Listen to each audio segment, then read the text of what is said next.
Evangelho de Marcos, capítulo 8, verso 34.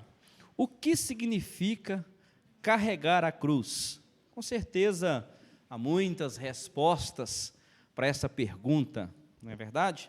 Então nós vamos falar um pouco sobre esse assunto tão interessante. Marcos, capítulo 8, versículo 34. Amém? Os irmãos que estão aqui, aos que estão em suas casas, nos acompanhando, cultuando ao Senhor, Deus abençoe a sua vida, a sua casa, que esses louvores possam ter chegado ao Senhor, que o Senhor possa ter recebido os nossos louvores, a nossa adoração essa noite, e que a palavra do Senhor possa ministrar aos nossos corações, aos seus corações, como ministrou ao meu. Versículo de número 34, diz assim: Então, convocando a multidão, e juntamente os seus discípulos, Jesus lhes disse: Se alguém quer vir após mim, negue a si mesmo, tome a sua cruz e siga-me. Pois quem quiser salvar a sua vida, a perderá. E quem perder a vida por minha causa e por causa do Evangelho, esse a salvará. De que adianta uma pessoa ganhar o mundo inteiro e perder a sua alma? Que daria uma pessoa em troca de sua alma? Pois quem nesta geração adúltera e perversa se envergonhar de mim e das minhas palavras, também o Filho do Homem se envergonhará dele, quando vier na glória do seu Pai com os santos anjos. Amém? Até aí, irmãos, o que significa carregar a cruz?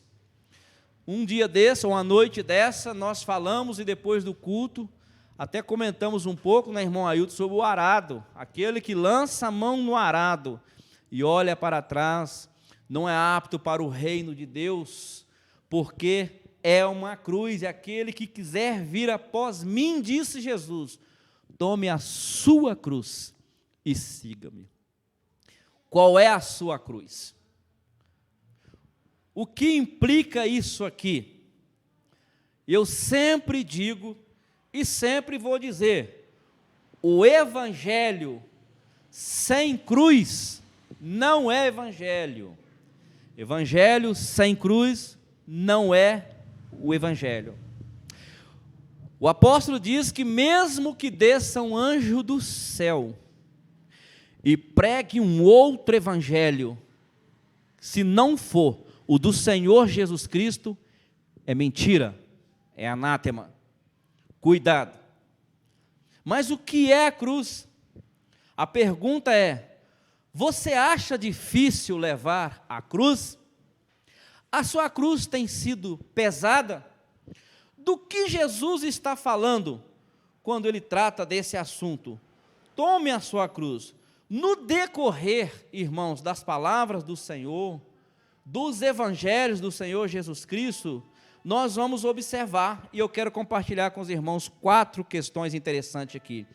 A primeira está no versículo de número 34. Ele diz claramente, né? Se alguém quer vir após mim, negue-se a si mesmo. Primeira coisa, renúncia.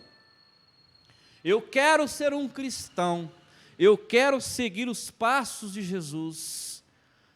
Haverá momento que será preciso negar a si mesmo para entrar no céu. Renúncia é deixar voluntariamente, não é ser forçado a renunciar. É deixar voluntariamente algo que custe um alto sacrifício, um alto preço. Renunciar é deixar a posse de alguma coisa, é fazer uma recusa, é privar de posse ou prazer de alguma coisa. Isso é renunciar. Levar a cruz é renunciar às vontades da carne e fazer as vontades de Deus. Renunciar é dizer não para aquilo que é mais atraente. Você se lembra muito bem de José do Egito na casa de Potifar. José era um rapaz novo, saudável, bonito. A esposa de Potifar era bonita. Ele era um braço direito de Faraó. Ele dizia: longe de mim pecar contra o meu Deus e contra o meu patrão. Renúncia por amor àquilo que Deus manda, né, ordena e pede. A cruz, irmãos, não é mais pesada do que aqueles fardos que Jesus tirou das nossas costas quando nós decidimos segui-lo. Não é assim que ele disse? O meu jugo é suave, o meu fardo é leve. A palavra de Deus diz que nunca vem fardo ou lutas, provações, adversidades mais pesadas do que aquilo que a gente pode suportar.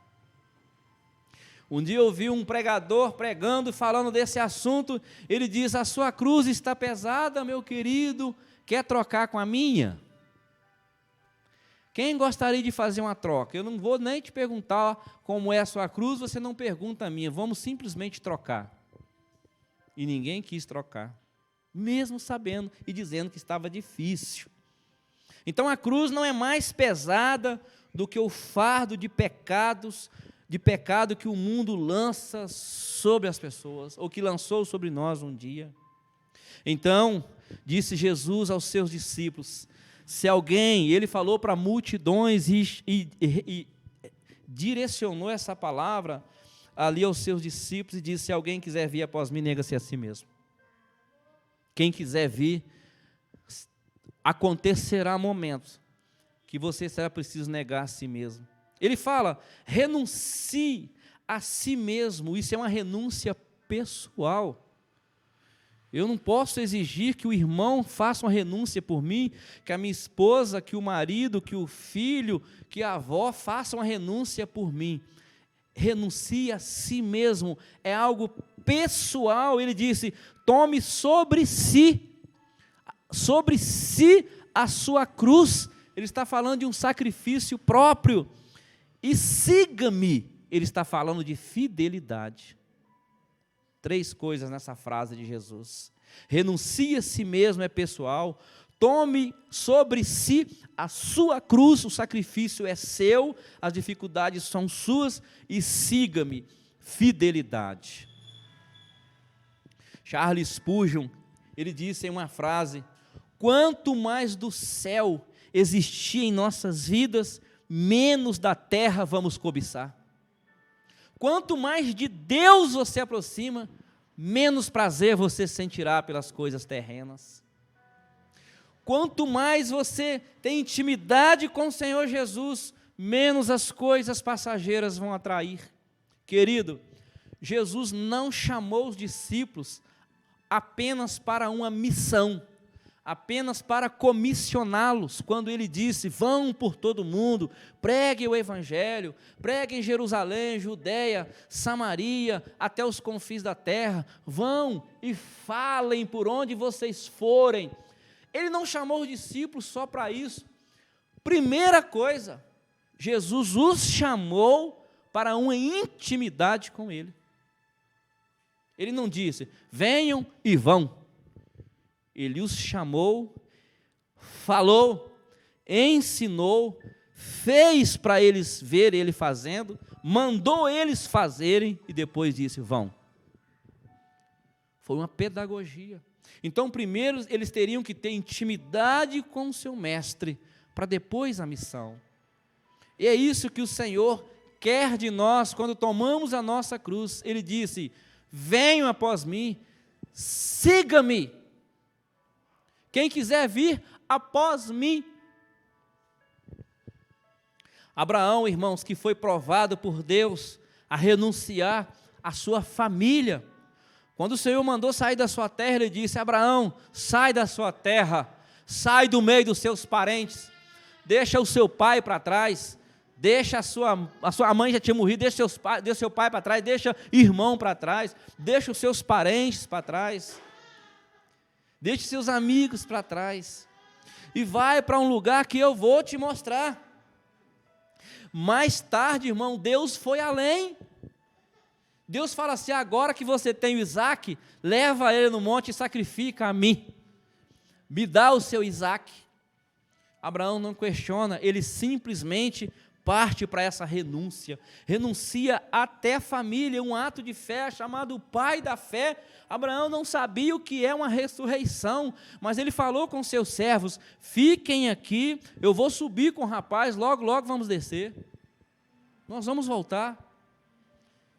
Na galeria dos heróis da fé, o escritor disse: pela fé, Abraão creu que Deus ia ressuscitar o seu filho, porque ele creu na promessa. O resultado foi que Deus deu uma grande descendência para esse homem. Louvado seja o nome do Senhor. Você se lembra de Moisés? A renúncia de ser chamado filho da filha de Faraó. Renunciou às delícias do castelo, do palácio do Egito, para peregrinar no deserto. Pela fé, renunciou tudo isso.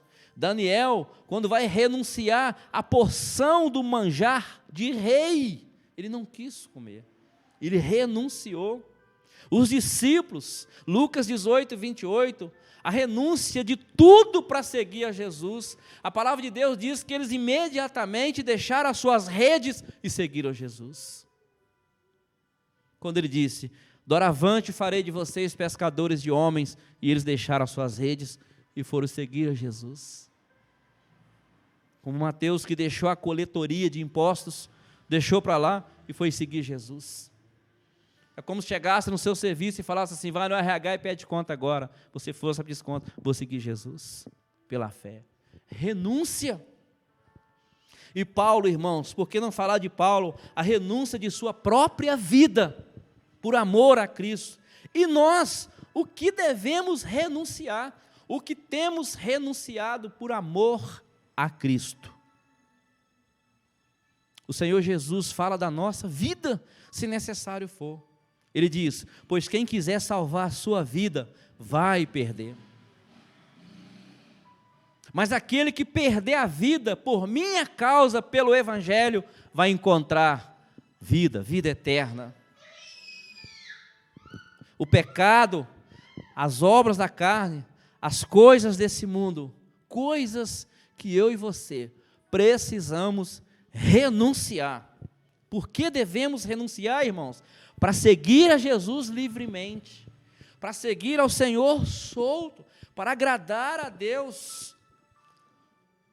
O Salmo de número 37, versículo 4 diz: deleita-te também no Senhor, agrada ao Senhor, e Ele satisfará os desejos do teu coração.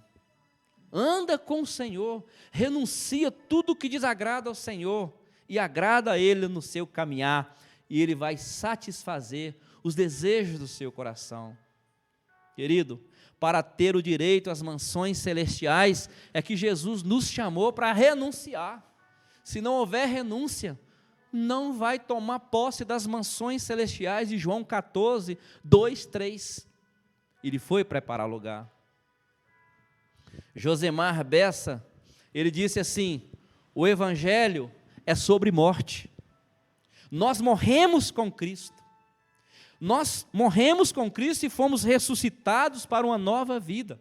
Uma vida que não tem mais os seus interesses nos velhos afetos e concupiscência da velha vida. Coisas que, na verdade, se tornaram esterco perto do desfrute daquilo que realmente fomos criados para desfrutar. Aí Paulo vai dizer em Filipenses 3, versículo 8: e na verdade tenho também por perda todas as coisas, por excelência do conhecimento de Cristo Jesus, meu Senhor, pelo qual sofri a perda de todas essas coisas, e as quais considero como esterco, para que eu possa ganhar a Cristo. Paulo estava dizendo: eu estou morto para o mundo, não vivo mais eu, agora Cristo vive em mim. E renunciou muitas coisas, sofreu muito por amor a Cristo para pregar o Evangelho. A segunda coisa que Jesus está falando é sobre entrega, no versículo de número 35, pois quem quiser salvar a sua vida, a perderá, e quem perder a sua vida por causa de mim, por causa do Evangelho, a salvará. A partir do momento que você entrega a sua vida a Jesus, você toma a sua cruz e Cristo passa a viver em você. Ele não vai te deixar sozinho, não vai te deixar desamparado. A cruz, irmãos, é lugar de morte, a morte do eu e a ressurreição de Cristo em nós. Quando eu tomo a cruz de Cristo, a primeira coisa que morre é o eu. Vive novamente para Cristo. Aí tem um versículo 5 do Salmo 34 que eu acabei de ler. Ele diz: deleita-te também no Senhor, Ele concederá o desejo do teu coração. E o versículo 5, entrega o seu caminho ao Senhor, confia nele, e tudo Ele fará. Entrega. Não é meia entrega, não é 50% de entrega, é entregar a sua vida aos cuidados do Senhor. Imagine você, o cuidado que você tem com seu filho, pois Deus tem muito mais por você. Você não consegue monitorar o seu filho 24 horas, há momentos que você não está vendo, a não ser que seja com câmera. Deus é diferente, Ele está vendo 24 horas a gente. O salmista falou que se ele fizer uma moradia no fundo do mar, ali o Senhor está. Se eu disser, certamente as trevas me esconderão, não, as trevas para Ele é como meio-dia. De onde me esconderei da face do Senhor? Esse é o Pai que cuida de nós 24 horas. Então, por que não entregar? Eu estava lendo um artigo, irmãos, e o nome da revista é Fundamentos da Educação Cristã. E nessa lição falando sobre o desafio da entrega, o desafio de se entregar 100% a Cristo. Ela diz assim: tantos que professam o nome de Cristo não possuem consagração e nem separação daquilo que desagrada a Deus. Foram batizados, mas foram enterrados vivos. O eu não morreu e, portanto, não ressuscitaram para a novidade de vida em Cristo. Não se entregaram. E quando vem a primeira luta, a primeira prova, a primeira coisa que faz é sumir, é se afastar, é aborrecer, é murmurar, é reclamar, porque não entregou. Ainda não entregou. 100%. Não se lançou nos braços do Senhor. Eu me lembro de uma noite, a Samara hoje tem 22 anos, ela era muito criancinha, né? Devia ter uns 2, 3 anos de idade. E a gente morava na casa pastoral, atrás da igreja, como se fosse aqui atrás. Essa parede era a parede do nosso quarto, atrás da igreja, nos átrios. E era tarde da noite, e a Samara estava ardendo em febre, muita febre. E a gente não tinha remédio para febre em casa, irmã Maria. Tem quando você fica desprovido? Você precisa daquele remédio, não tem ele? E aí, não tinha, a farmácia, tardão da noite, também não tinha jeito, não tinha plantão. Aí, eu falei com a Raquel: vamos orar? Vamos orar. Ela ficou assim, eu falei assim: você crê, você acredita que 25 ou 30 gotas de dipirona resolve esse problema? Acredito. Então, o que é o dipirona perto de Deus? Então, vamos pedir a Deus. Aí ela orou. Ela falou: ora. Eu falei: não, você que vai orar. E ela orou, pedindo ao Senhor que repreendesse o que estava causando a febre, enfim. E a Samara foi esfriando. Foi esfriando. Daqui a pouco ela estava fresquinha. Sumiu a febre. Não tinha remédio, irmãos.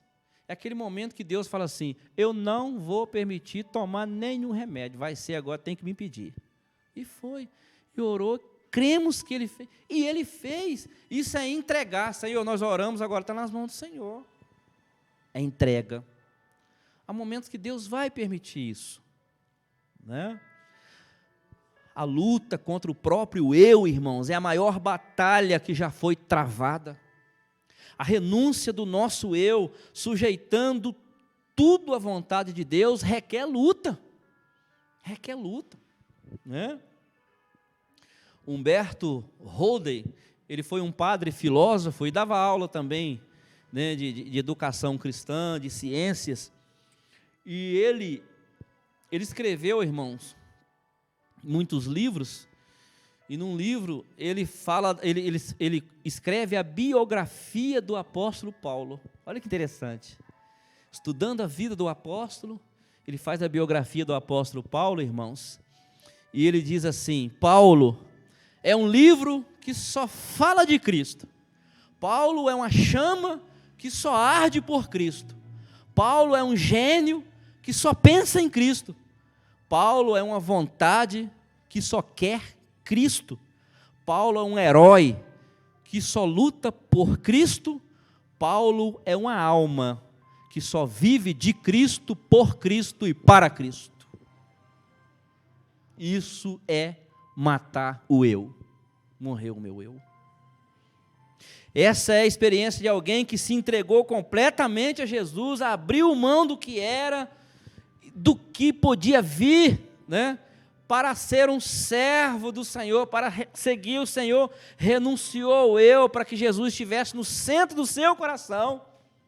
E eu costumava dizer, e de vez em quando falo, que o melhor lugar, ou o lugar mais alto que o cristão deve estar, é nos pés da cruz de Cristo.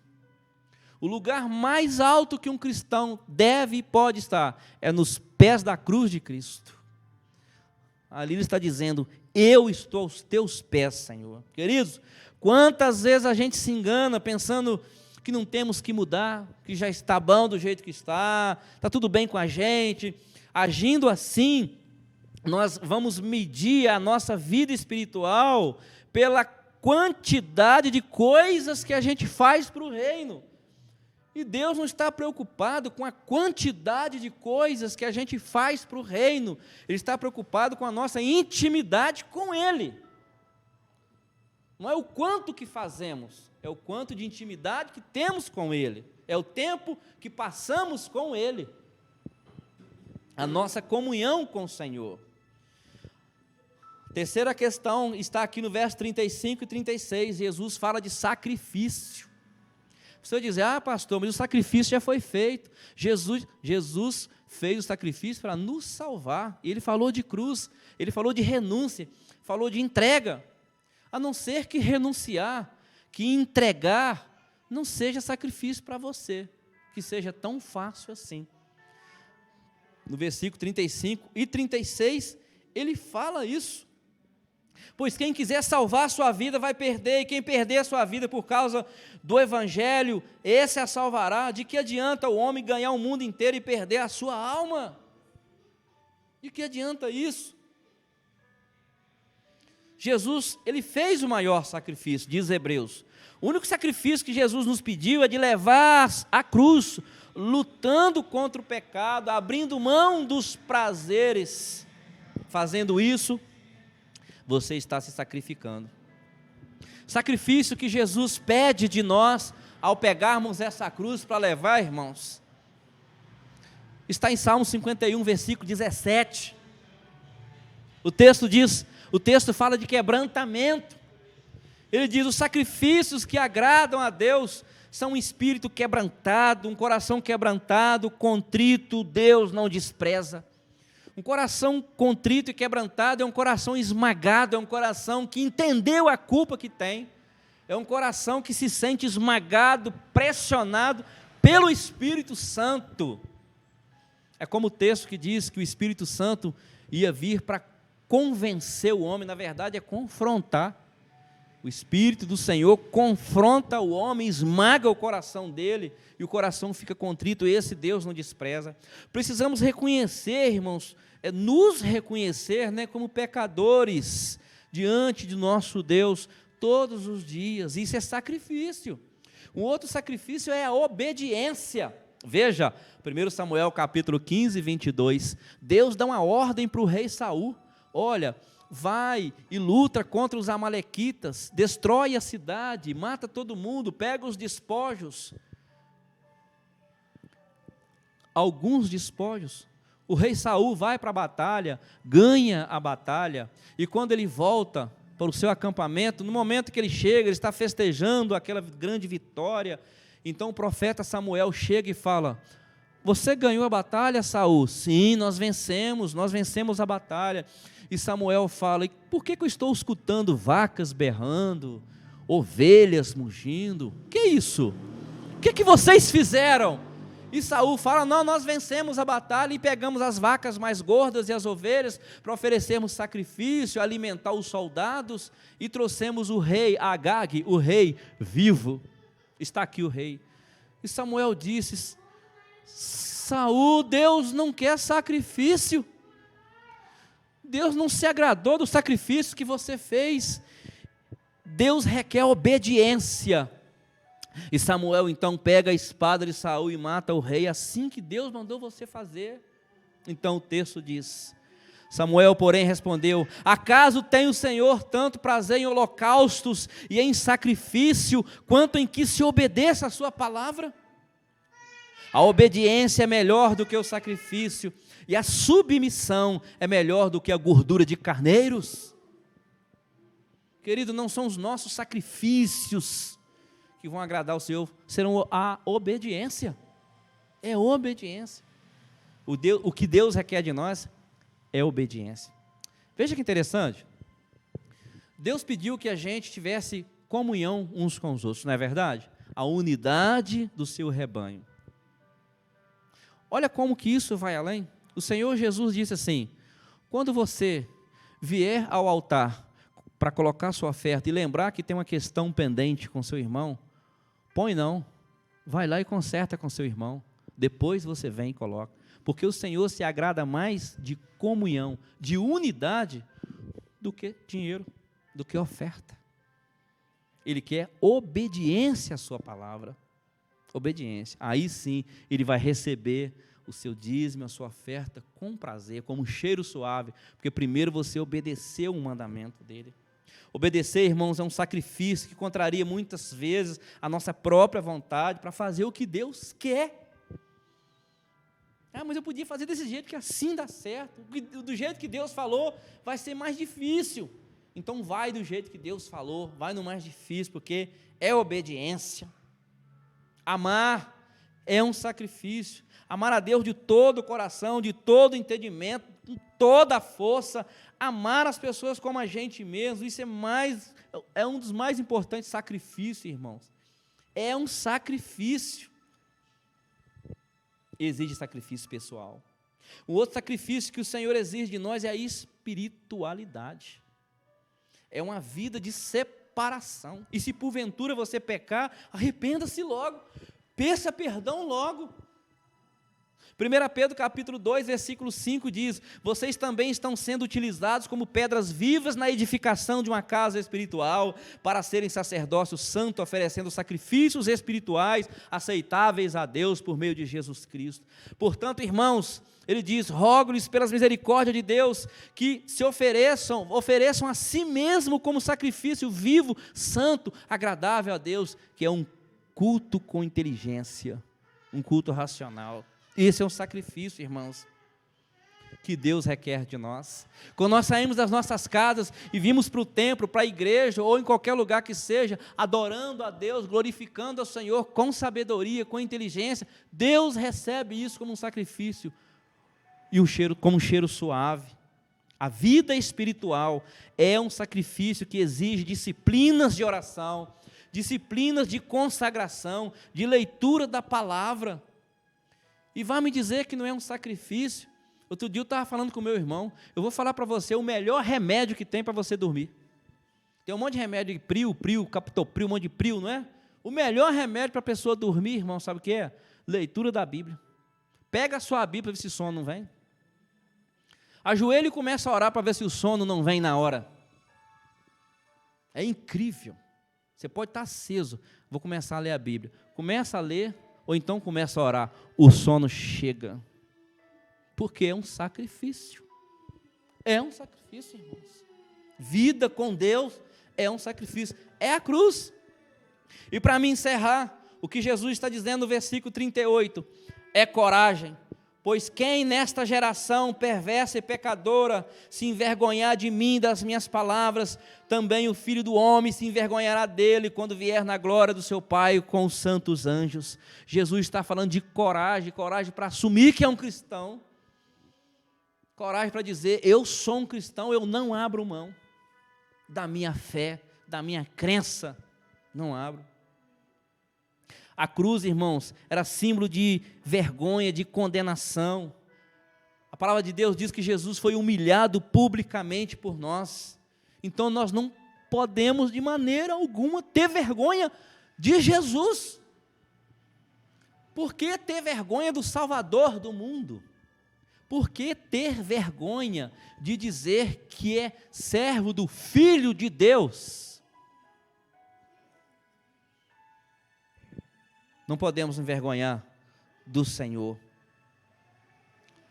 Romanos capítulo 1, versículo 16 e 17, Paulo diz, porque não me envergonho do Evangelho de Cristo, pois ele é o poder de Deus, para a salvação de todo aquele que crê, primeiro do judeu, também do grego, porque nele se descobre a justiça de Deus, de fé em fé, como está escrito, o justo viverá da fé. Como vamos viver sem fé? Sem fé não vive, sem fé as pessoas estão vegetando, não dá. É como eu falei aqui no domingo passado, da pessoa sem Cristo, daquele que ainda não entregou o seu coração, a sua vida por Cristo. Coragem. Josué capítulo 1, versículo 9, Deus fala para ele, não fui eu que te ordenei, Josué, não sou eu quem te mandei, então seja forte, seja corajoso, não se apavore, não fique desanimado, pois o Senhor, o seu Deus, estará com você, por onde quer que você andar. Então tenha coragem, respire fundo, levante a cabeça e diga, o meu Deus é vivo, eu sou servo do Senhor Jesus Cristo. Deus não nos deixou sem amparo, irmãos. Deus nos amou. Jesus prometeu que se andarmos segundo a palavra dele, de Deus, andaremos seguros. Foi assim com Josué, e será com todo aquele que entregou a sua vida nas mãos do Senhor. E Ele estará conosco, Ele diz, estarei com vocês todos os dias e até a consumação do século. Tenha coragem quando vocês passarem pelas aflições. Somente quem passa pela crucificação, guarde essas palavras, querido. Somente quem passa pela crucificação recebe a ressurreição. O texto base é 2 Coríntios capítulo 4, versículo 17. Então, não abandone a sua cruz.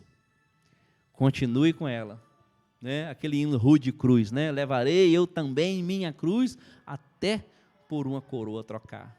Então carrega a sua cruz, seja firme, renuncie, seja corajoso, se entregue, lance nos braços do Pai. Eu quero encerrar essa palavra, irmãos, com uma frase que eu achei muito interessante, uma frase do campeão brasileiro de Fórmula 1, Ayrton Senna. Ele falando do seu sucesso, das suas vitórias, ele então disse essa frase, no que diz respeito ao empenho, ao compromisso, esforço e dedicação, ele diz, não existe meio termo, ou você faz uma coisa bem feita, ou você não faz. No Evangelho é assim, ou você se entrega, pega a sua cruz e vai, ou não tem como. Com Jesus não tem, irmãos, meio termo, em cima do muro, indecisão, é ou não é, amém? Então continue firme com sua cruz, que vai dar para chegar lá. Vamos orar? Eu quero louvar a Deus pela vida de todas as pessoas que estão visitando a casa do Senhor essa noite. Você é muito bem-vindo aqui, que o Espírito Santo possa te incomodar mais vezes para voltar à casa do Senhor, amém? Feche os seus olhos, você que está aí na sua casa, vamos orar. Poderoso Deus, Amado e eterno Pai que está no céu, santificado seja o teu nome. Nós louvamos o Senhor nesta noite por esse tempo que estamos aqui na casa do Senhor, adorando, bendizendo o teu nome e também, ó Deus, meditando na palavra do Senhor. A nossa oração é Deus, ao Senhor, é que esta palavra, ela fique guardada aos nossos corações. Que essa semana, Senhor, seja uma semana abençoada pelo Senhor. Uma semana de paz, de portas abertas, de livramentos, que a boa e poderosa mão do Senhor esteja nos conduzindo, Pai Santo. Deus querido, que o amor do Senhor, a graça salvadora de Jesus Cristo, teu Filho, e as doces consolações do Espírito Santo, permaneça sobre os teus filhos, no nome do Senhor. Amém e amém. Deus te abençoe e te guarde. Amém, e te dê a paz e uma semana abençoada.